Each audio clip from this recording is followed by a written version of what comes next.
দেখছস তোরা এখন চিল্লাস? হ্যাঁ, এখন চিল্লাস কেন?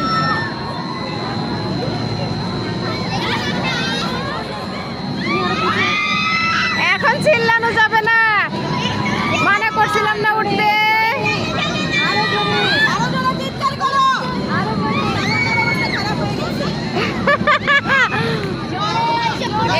জীবনে শিক্ষা হয়, তা আমার অবস্থা খারাপ হয়ে গেছে।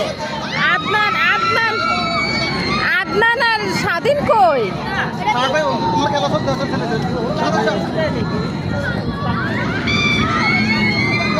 এখন চিল্লানো যাবে না।